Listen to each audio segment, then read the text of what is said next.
Hi, my name is Corey Williams, and I want to talk to you about the incident and crisis that Samsung found itself in 2016. First of all, I would like for you to get your phone out, your smartphone. Chances are you have a smartphone in 2020, and just think about everything you use it for, right? This thing has gone from just a device we used to call people, but now we send texts, we send emails, we stream movies, and listen to music. And for a lot of parents, this is the best babysitter that money can buy.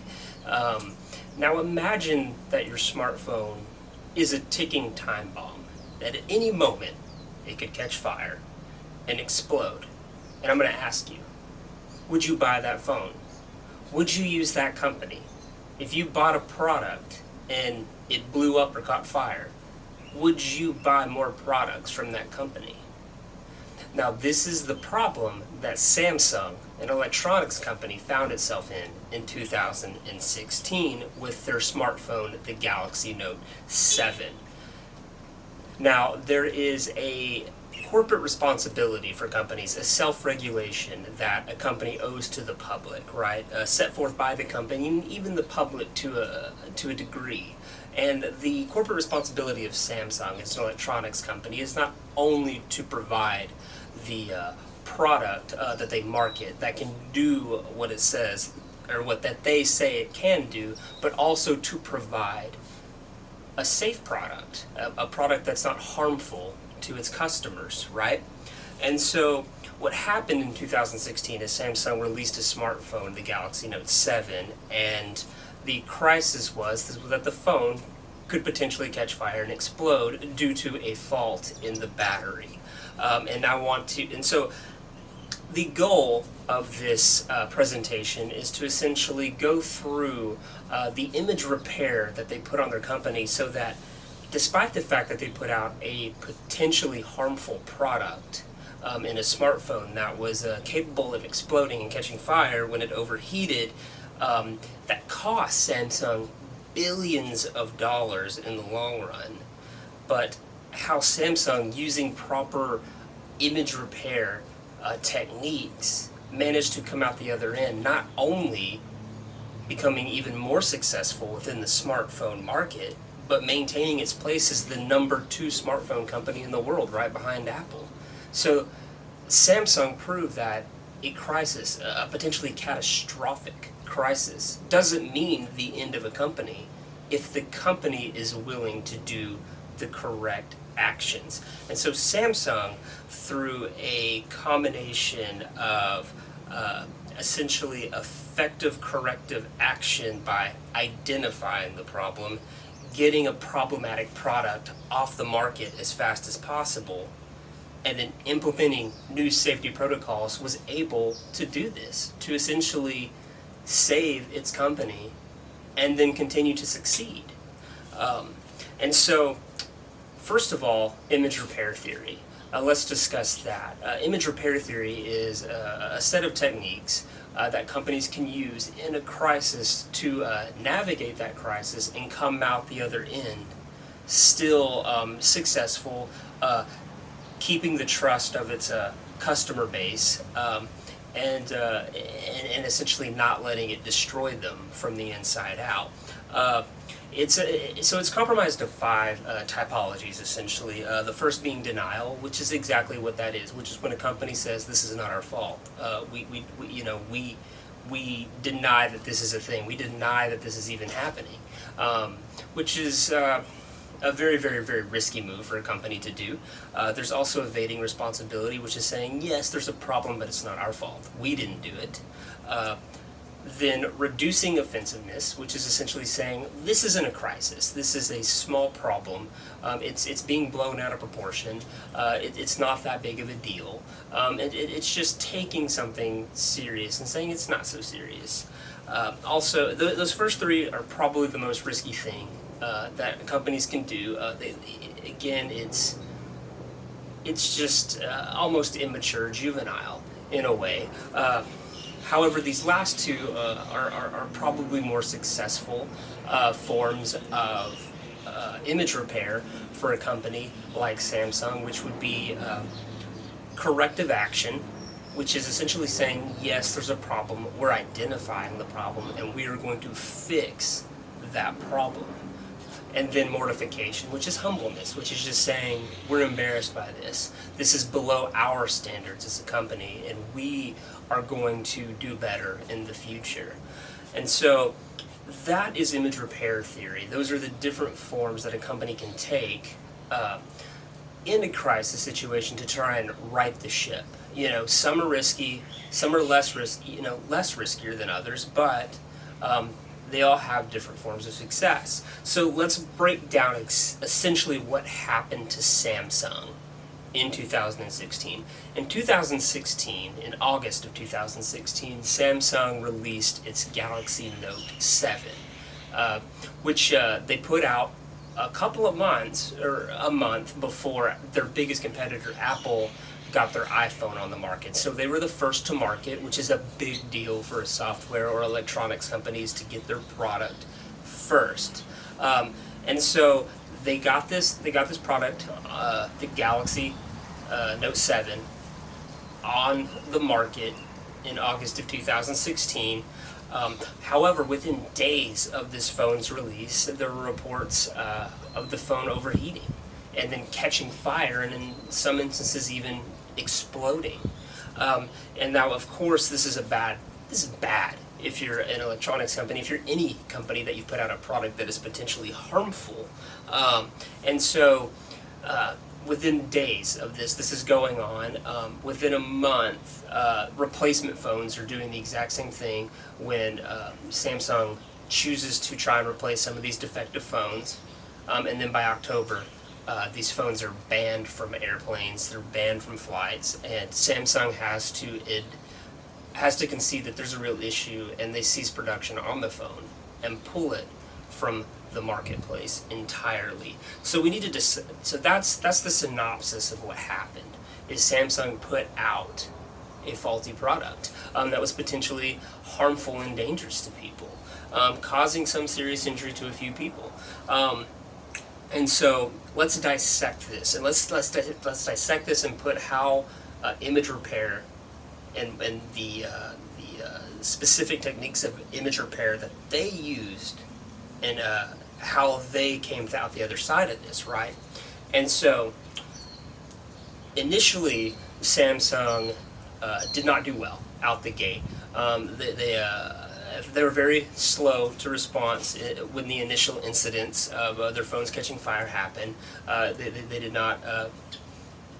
They were not quick to speak, which, in some cases there's wisdom in that. But when you're a big company and you've possibly put out a product that is harmful, it's definitely best to respond rapidly, that you're aware of the issue and that you're investigating. You want to at least be able to tell the public, hey, we're doing something. Samsung did not have a crisis plan in place. That's where they failed out the gate, is they just weren't prepped for this. And so once the first incidences of phones catching fire came out, they were not prepared with a statement. They were not prepared to say, how do we do this? How do we speak to the public about this? And so the other thing is they chose to deny, or not deny, I'm sorry, they evaded responsibility out the gate by saying initially, we believe these few incidences are the result of third-party chargers, someone using non-Samsung chargers on their phones, and that was causing the phones to overheat and explode. They were saying, this isn't us, this isn't a problem with the phone, this is the problem with how the users are choosing to charge their phone. And so, again, that's a little risky if you're a company to say, well, it's not us, it's you. And so, then they released a statement minimizing offensiveness. They said this was a small manufacturing error. I believe they actually used the word tiny, a tiny problem in manufacturing. So they said this isn't an issue. Yes, there were a couple of incidences, but they're isolated. This is not a problem with the phone in general. Now, it's a company that's putting out billions of dollars of product that need a return. They're putting out a lot of phones, they need that return, and so in a retail company, in a company that's putting out a product and needs to see that money come back, they need to see the return on that investment. They tend to go with these first few techniques of image repair, which is to say, like, let's slow down before we start doing anything drastic, which is saying, well, maybe it's how users are using the phone, or maybe it's just this isolated incidents with a couple of bad phones. However, Samsung chooses to understand that maybe there's a bigger issue with the problem. Once more incidences are happening, they say, okay, let's recall the phones. However, initially they only recall about 2.5 million phones from the Korean market, I believe. Just to say, like, well, we think that the batteries manufactured for this market is the problem. You know, we use different manufacturers for different batteries for different parts of the world. And so they recall 2.5 million of those phones and say, here, we'll give you phones with the batteries from different manufacturers, and that'll fix the problem. However, within very, very short time after this first recall, these replacement phones, there's incidences of those also catching fire, and Samsung realizes there's a bigger problem. Now here's where I believe Samsung changes the game, right? This is where I believe they really, really flourished. Now again, out the gate, they were slow. They didn't have a plan in place. They chose to evade responsibility and put it on the user initially, and then they tried to minimize it. But however, after this first recall fails and the replacement phones with better batteries or different batteries go out, and there's also reported incidences of these phones catching fire. This is where Samsung, I believe, really institutes a game changer in terms of image repair. Because at this point, by October, just 2 months after this phone's released, and this first recall has failed, and one of the phones starts smoking on a plane, and airlines across the board ban the phone from even being allowed on planes due to the danger of that. They choose to completely cease production on the phone and pull it from market. Now, this isn't in of itself the game changer. What the game changer is that's not where Samsung stopped. Samsung actually keeps going. Where a lot of companies would just take it on the chin and say, well, that's $1 billion loss, but we're a multi-billion dollar company. We'll survive this and we'll do better on our next phone. No. What happens is between October and January, Samsung pours just massive amounts of money and resources into identifying the problem. They want to know where they went wrong. Samsung is able to change the narrative of being a giant faceless company that doesn't really care about what they did. They just lost a bit of money. They say, no. We want to know what we did wrong. So they're already establishing that, hey, we know that we lost your trust, but we want it back. So they, instead of just scrapping the phone and moving on, they pour massive amounts of research and money into figuring out that essentially there were two major flaws in how the batteries were produced that made them dangerous, that made them prone to overheat, and catch fire, and in some instances explode. And so by January, they've identified this manufacturing flaws in the batteries as the issue. But not only that, within 90 days of ceasing production on the phone, by January, they've managed to get 90% of the phones off the market.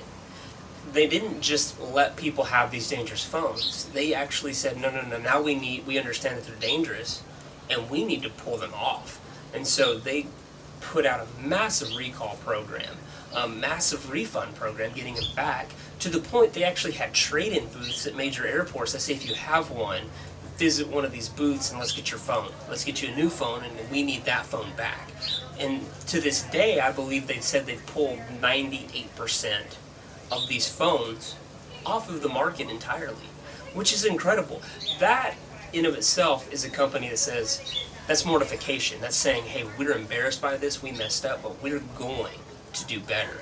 We do not want to do this in the future. So they managed to pull all these off. And then not only that, they went a step further and developed software that they actually were able to release to the phones in general that rendered them useless. So that little small percentage of phone that's still out there actually can't be used. They're obsolete. They actually were able to kill the phones through software, which again is Samsung saying, like, we care about our customer base and anyone that has this phone. We don't want you to use it. But then Samsung not only did that, they were able to institute these certain protocols within their company. They extended their safety protocols in which they said, we now have an 8-point battery safety check. Our batteries have to go through 8 different tests before they're allowed to be put in a phone.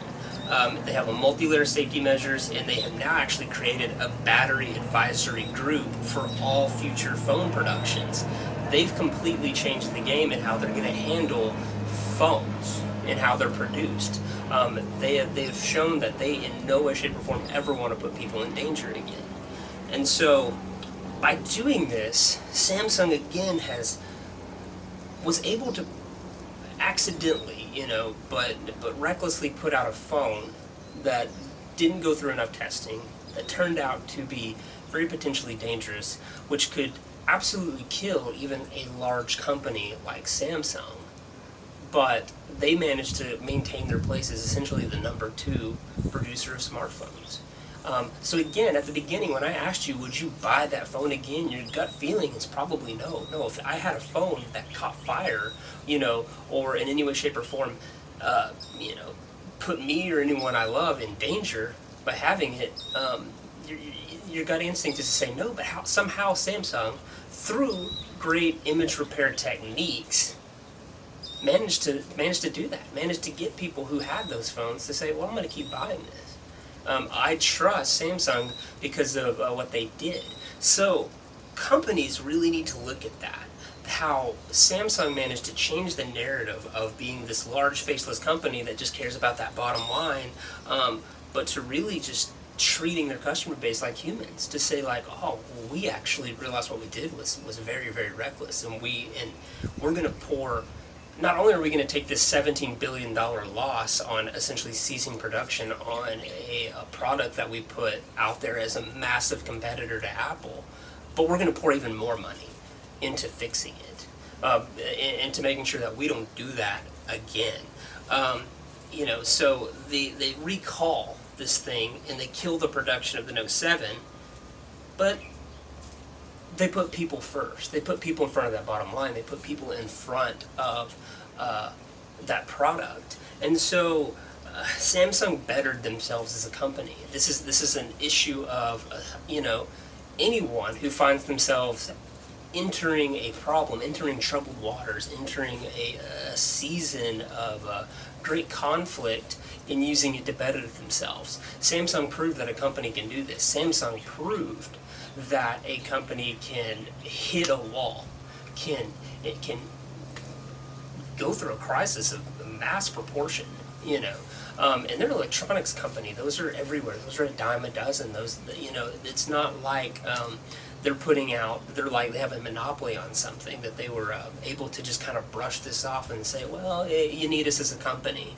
Like maybe something like BP Oil, and their Deepwater Horizon event, they're able to survive it more or less because, well, we need oil, and they're a large company that does it. Samsung could have easily caved under all this, but instead they proved to companies that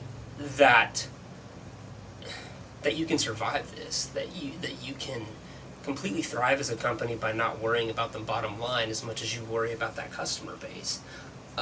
And so I believe that Samsung absolutely thrived in their crisis, and by using image repair, mainly mortification and corrective action.